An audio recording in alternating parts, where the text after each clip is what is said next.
Okay, next one is Oracle Financials. This is where you get to transact. This is where you buy things. This is where you put in personnel appointments when you need to charge effort on projects. This is where if someone sends you a transaction that they need you to approve, it sits in the queue here.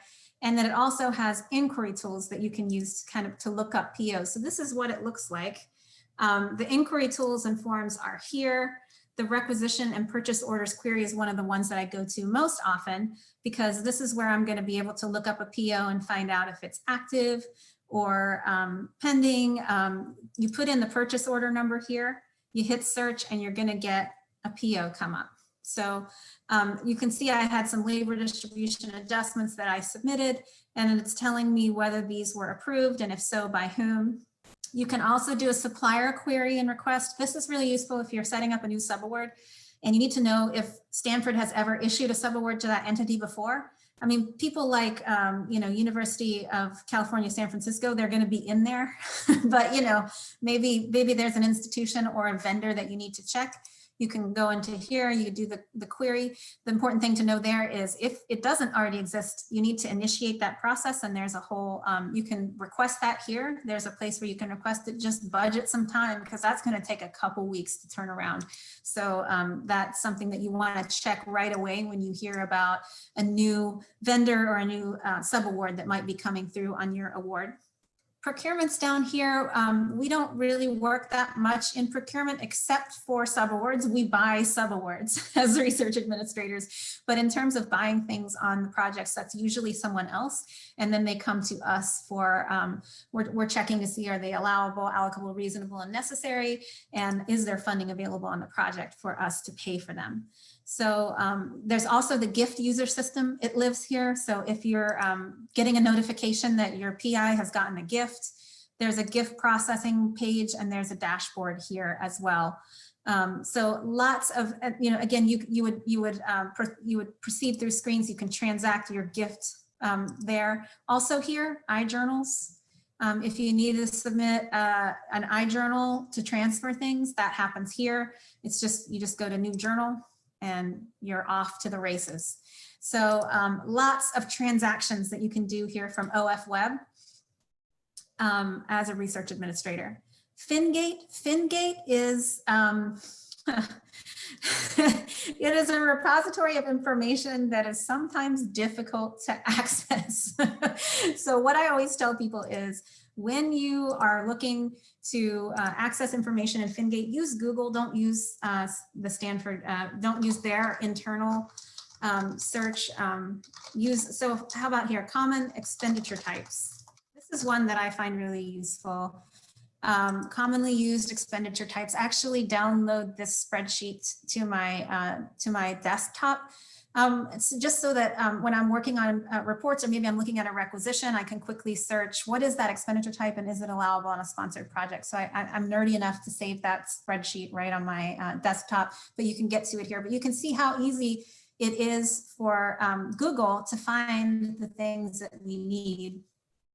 So I use Fingate for that. You can also launch systems from here. If you look at this drop down, it allows you to launch Authority Manager, iJournals, which we just looked at on OF Web, BI financial reporting, which we'll be talking about in a few minutes. All that stuff is launchable from here. So if your bookmarks broke or something's not working, you can always go in here, look at all the systems Stanford has. They're really outdoing themselves with freestanding financial systems.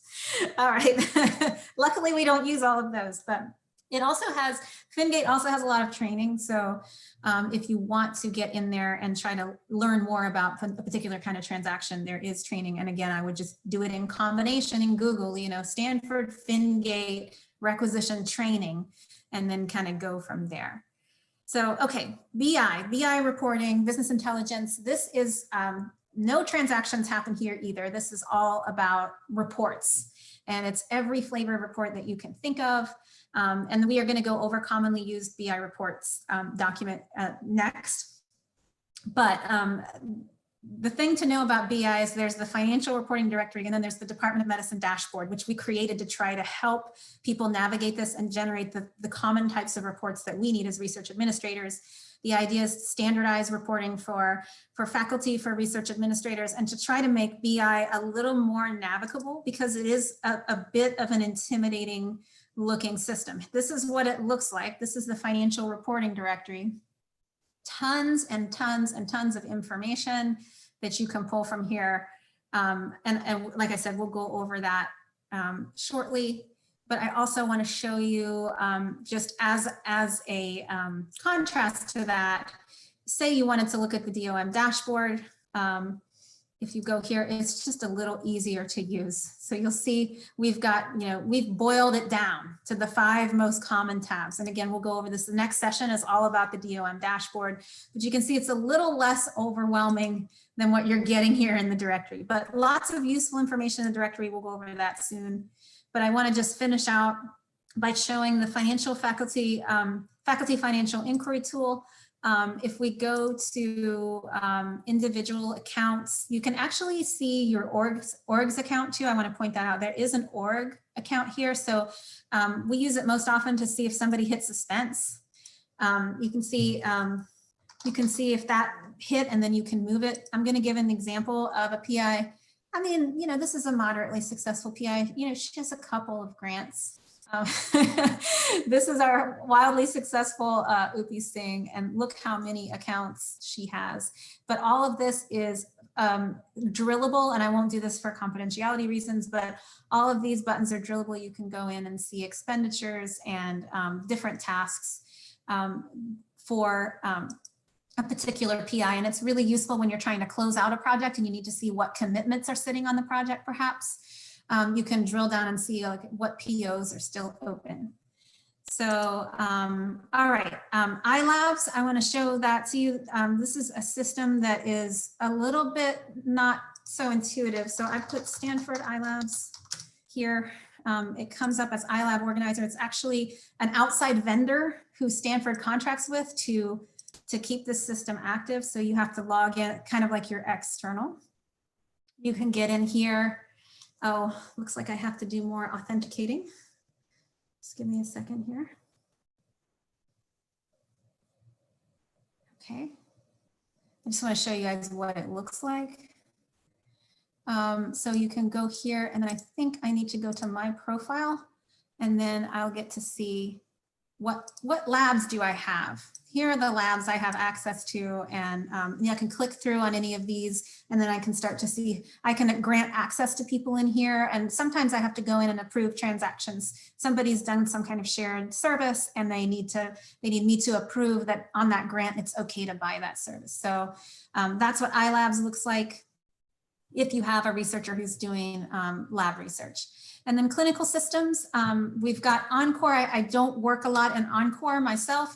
CRISP, research administrators work a lot in CRISP. So, and that is basically where you go to generate invoices for a clinical trial. So Stanford CRISP, this is where you would request invoices. So Stanford CRISP, there's lots of tutorials and information on it on the Do Research website. Clinical research here. It's directing me to CRISP, Stanford resource. I'm just trying to get to launching CRISP. I can show you guys kind of what it looks like. Yeah, so here you can see all the studies. If I was to click search, and I could put the award number, the SPO. I'm just going to put in this one award, just so you can see what it looks like on the inside.